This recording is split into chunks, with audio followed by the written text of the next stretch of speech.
Hai guys, Assalamualaikum warahmatullahi wabarakatuh. Kembali lagi di channel aku, Reta Pramesti. Kali ini aku mau sharing tentang bongkar nilai raport SNMPTN lagi dan faktor-faktor apa aja sih yang mendukung seseorang tersebut lulus di SNMPTN 2020 ya.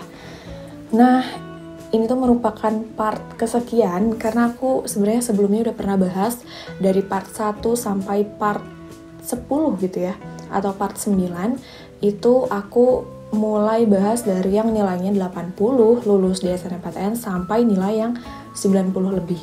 Jadi kamu bisa cek ya, nanti aku simpen linknya di description box, oke?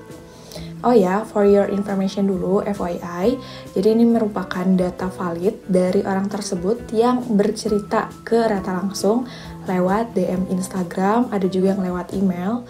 Jadi buat kamu yang mau bantu anak 2020 nih, yang pengen dibongkar nilainya, nilai SNMPTN lulusnya, bisa kirim ke email mlksukses@gmail.com.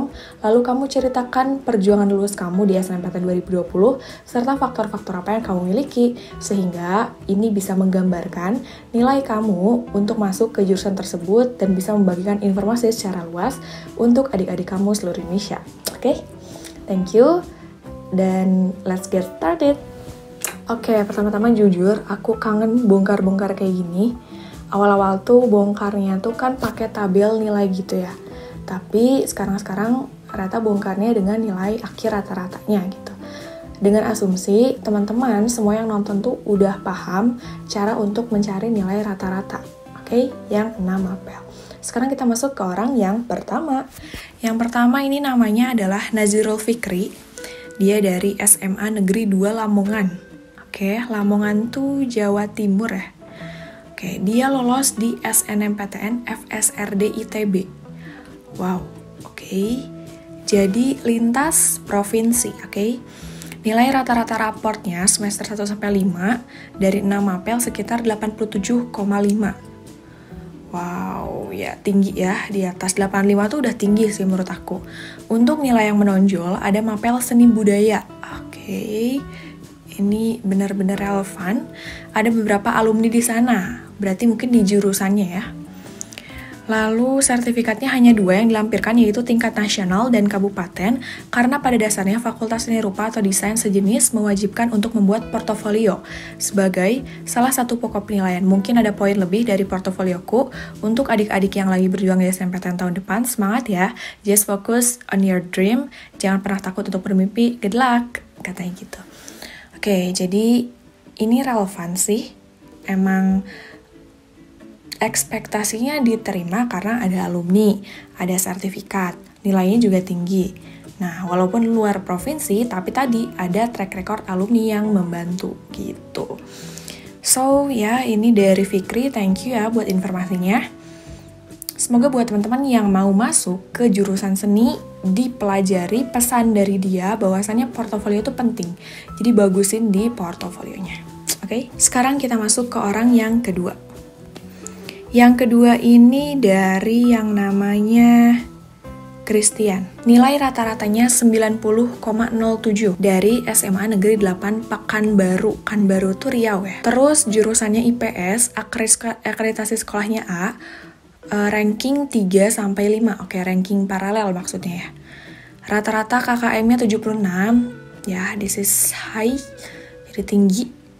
3 mata pelajaran paling unggulnya ekonomi, sejarah, geografi. Dia masih menjelaskan jumlah alumni yang lulus SNMPTN 2019 itu 100 orang. Jumlah alumni yang lulus di PTN yang dituju jalur SNMPTN 2019 39. Oke. Jumlah alumni lulus di jurusan atau prodi di jalur SNMPTN-nya 1, jumlah pesaing kelasnya 1. Oke, dia tuh detail banget orangnya ya. Jadi benar-benar dicari gitu. Terus 3 sertifikatnya juara 1 SAC Lomba Sumatera Accounting Competition, juara 1 Cerdas Cermat Ekonomi UNRI, juara 1 Cerdas Cermat Ekonomi. Sarannya katanya lihat pesaing dari sekolah, jika ada dibandingkan sebisa mungkin punya sertifikat, kejuaraan minimal tingkat kota, ataupun sertifikat sebagai peserta di tingkat nasional dan internasional. Nah, ini benar banget. Jadi kalau misalnya peserta, tapi tingkatnya nasional ataupun internasional bisa juga membantu. Lihat nama sekolah di PTN yang dituju, setiap PTN mempunyai sekolah langganannya. Jadi jangan senang dulu mempunyai nilai yang tinggi karena bisa jadi ada yang lebih rendah. Oh, dia lulus di akuntansi UGM. Dari Riau, akuntansi UGM, berarti lintas provinsi lulus. Oke, berarti udah 2 orang yang lulus lintas provinsi. Tadi dari Lamongan ke FSRD ITB, sekarang dari Riau ke Universitas Gadjah Mada Akuntansi. Perlu prok-prok dulu. Good job. Wow, hebat-hebat. Oke, kita lanjut ke orang yang ketiga. Yang ketiga ini dari komentar YouTube. Cuma nggak detail ya. Semoga buat kamu yang nonton ini bisa ngasih informasi detail. Namanya Zulkifli. Dia komen kayak gini, Kak, alhamdulillah aku lulus SNMPTN nilainya 88 dengan program studi hubungan internasional.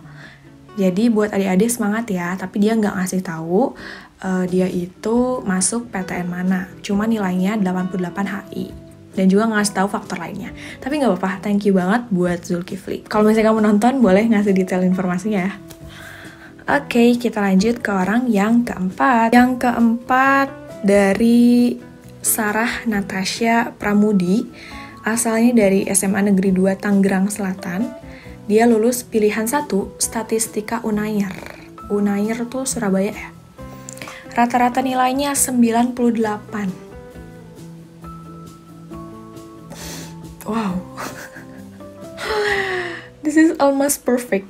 Oke, nilai tertingginya matematika 99, fisika 96, bahasa Inggris 97, bahasa Indonesia 98,7. Ini perfect banget, guys. Alumni PTN-nya 1 orang, jurusannya 0. Oke, di jurusan nggak ada nih, tapi PTN-nya ada. Sertifikatnya nggak menyantumkan sertifikat sama sekali, tapi nilainya tinggi banget. Sarah. Oke, dia lulus di Statistika Unair akhirnya, karena terbantu mungkin ya dengan matematikanya juga bagus, karena kan matematika juga relevan dengan jurusan statistika. Nah, terus pesannya untuk angkatan 2021 jangan terlalu berharap kepada SNMPTN karena sistemnya nggak ada yang tahu. Cukup doa kepada Tuhan dan minta keberuntungan karena orang yang pintar akan kalah sama orang yang beruntung. Dan terakhir, sembari menunggu SNMPTN mulai mencicil belajar UTBK agar mempunyai bekal yang cukup. Semangat adik-adikku. Ini yang selalu aku bilang, bahwasannya kita jangan menggantungkan diri pada satu jalur aja. Karena nggak ada yang pasti. Yang pasti dalam dunia ini adalah ketidakpastian itu sendiri. Bener kan? Ya, bener. Oke, kita lanjut aja ke orang yang selanjutnya. Makasih Sarah informasinya. You are doing a great job. Oke, kita lanjut ke namanya Risma Elvariani. Asalnya dari Tulungagung, Jawa Timur. Oke, Jawa Timur ya. Tadi juga masuknya ke Statistika Unair. Oh ya, tadi juga ternyata luar provinsi nih. Dari Tangerang ke Unair, Surabaya. Luar biasa, oke. Udah 3 guys yang luar provinsi. Sekarang tadi dari Risma Elvariani. Nah, Risma ini dari Tulungagung, Jawa Timur. Alasan lolos SNMPTN-nya katanya nilainya naik terus. Update tentang SNMPTN, berdoa dan berdiskusi dan minta izin orang tua, ikut rasionalisasi, memilih univ yang berada di provinsi, dan memilih jurusan yang sesuai dengan nilai rapot, mengetahui keketatan dan daya tampung jurusan, serta melampirkan sertifikat. Bertawakal, optimis, tidak ambisi. Nilai rata-rata rapot 84,65. Oke, 84,65, hampir 85. Asal sekolahnya SMA 1 Ngunut, dari Tulungagung, masuk ilmu hukum UB. Hukum UB berarti Malang tuh masih Jawa Timur ya, masih deket-deket ya. Oke, jadi 84. Pesan untuk adik-adiknya, perbaiki nilai raport, ikuti lomba yang tingkat minimalnya kabupaten untuk menambahkan sertifikat, selalu update info SNMPTN. Ikut rasionalisasi nanti, pintar-pintar mencari peluang, harus banyak berdoa dan izin orang tua. Jangan berambisi tetapi optimis, banyak PTN yang menunggumu, bersungguh-sungguhlah ketika kamu malas di luar sana, banyak pesaingmu yang belajar dan bertekad untuk mendapatkan kursi di univ yang jurusannya itu kamu incar. Oke, Risma, this is so inspirational ya. Inspiration banget buat Risma. Ilmu hukum UB 84,65 karena satu provinsi juga. Dan dia tuh udah paham gitu loh faktor-faktor yang dimilikinya gitu. Sehingga ya akhirnya dia lulus. Good job. Oke, kita lanjut ya. Oke, selanjutnya adalah dari Nikita Claudia, asalnya dari SMA Negeri 20 Surabaya. Surabaya. Oke, dari tadi Surabaya banyak ya. Jurusan IPS-nya nilai rata-rata 87,57. Lolos di manajemen Unair. Oke, tadi statistika Unair, sekarang manajemen Unair. Jadi aku sedih Kak, awalnya waktu masuk di SMA, ini soalnya bukan SMA favorit banget gitu katanya. Sedangkan aku pengennya SMA Kompleks Surabaya, SMA 5 atau 2 gitu. Tapi apa daya, dulu nilai UN SMP ku jelek banget. Jadi cukupnya ya di SMAN 20 ini. Awalnya aku kelas 10 itu masih biasa banget cara belajar sama cara merhatiin guru. Aku juga kecewa masuk IPS karena pengennya IPA, tapi waktu semester 2 aku mulai belajar giat, ambis parah, work hard, play hard, pokoknya Kak. Oke, bagus nih prinsipnya. Gara-gara pacar aku kan anak IPA, dia bilang pelajaran IPS nggak sesuai IPA, terus aku dituduh nggak merhatiin pelajaran. Sedih banget kan diramein gitu, aduh. Teman-teman aku juga suka bilang aku leyeh Kak, sampai dijadiin nama panggilan. Gak tahu kenapa pada aku di sekolah yang nggak santai-santai doang. Apalagi guru sering banget bandingin IPS sama IPA. Jadi itu sih Kak yang bikin aku balas dendam dan work hard. Ranking aku langsung naik signifikan, bahkan aku bisa bertahanin ranking 1 beberapa lama, meskipun SMA ini aku juga tanpa les. Ini bukti ranking paralel aku ya Kak. Dan ternyata aku masuk pemeringkatan SNMPTN. Aku pengen banget masuk manajemen bisnis ITS sebenarnya, tapi ikut rasionalisasi di mana-mana, katanya juga kurang memungkinkan kalau pilih ITS buat SNMPTN. Jadinya aku pilih manajemen di Unair aja, aku ikut rasionalisasi kakak juga. Thank you. Dari situ kakak peluang sedang, jadi lumayan yakin gitu Kak, apalagi setiap tahun ada alumni sekolah yang di situ, terus juga alhamdulillah ranking aku juga tinggi, jadi yakinin aja. Dan alhamdulillah banget hasil aku hijau waktu pengumuman. Rasanya balas dendam dan work hard ini gak sia-sia. Oke, Nikita, selamat masuk manajemen Unair dengan nilai 87,57.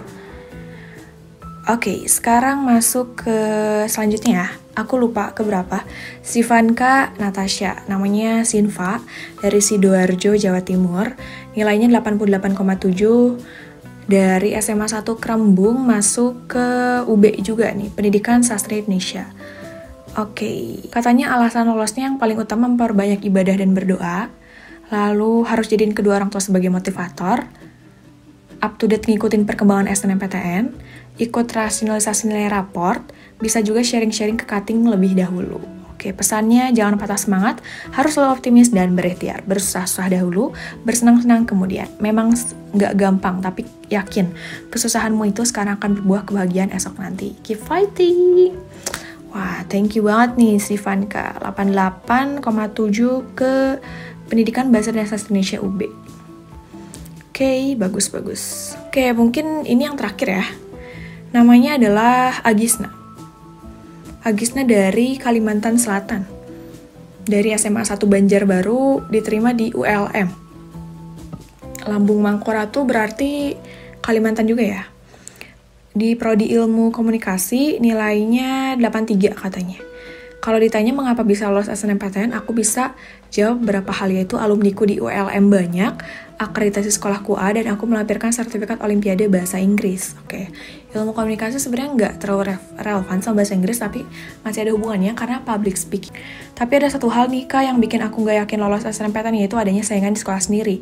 Nilai dia jauh di atas aku, sama-sama milih PTN dengan prodi yang sama. Aku cuma bisa berdoa, walaupun harus bisa pasrah sama kenyataannya, dan ternyata aku yang lolos, sedangkan temanku itu tidak. Wow guys, kayaknya terbantu sama sertif gak sih? Pesan untuk adik-adik, jangan berkecil hati walaupun nilaimu gak sebesar teman-temanmu, kamu juga mempunyai peluang untuk lolos. Perhatikan jumlah alumni, akreditasi, dan saingan sekolah, lampirkan sertifikat yang relevan, usahakan saat melihat nilaimu, kamu juga harus sadar diri menempatkan jurusan. Well, itu aja, semoga kalian para pejuang SNMPTN 2021 tetap semangat lolos SNMPTN. Dan lolos SNMPTN itu bukan segalanya.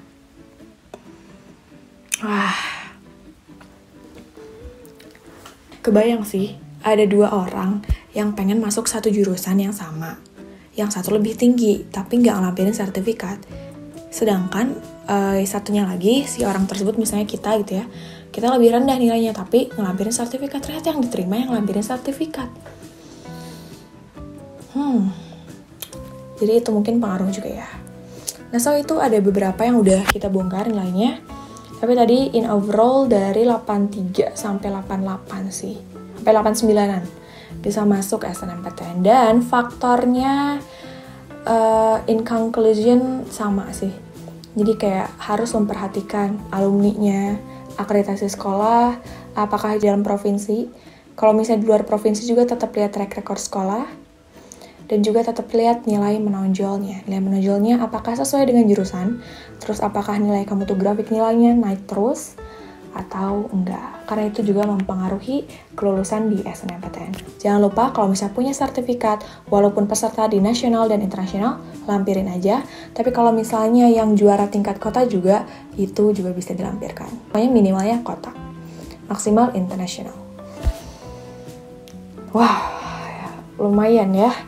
Kita jadi merasa berpikir lagi gitu tentang banyak hal yang bisa mempengaruhi tentang SNMPTN. So gitu aja, karena ini udah cukup lama juga. Thank you for watching. Semoga kamu bisa mendapatkan inspirasi dari beberapa informasi ini. Buat kamu yang pengen bantu adik-adik kamu untuk mendapatkan informasi tentang SNMPTN, jangan lupa kirim ke email mlksukses@gmail.com. Kali aja nanti aku bahas di YouTube. Oke, thank you for watching. Dan kalau misalnya kamu ada saran konten, kirim aja di kolom komentar. See you on the next video. Bye-bye.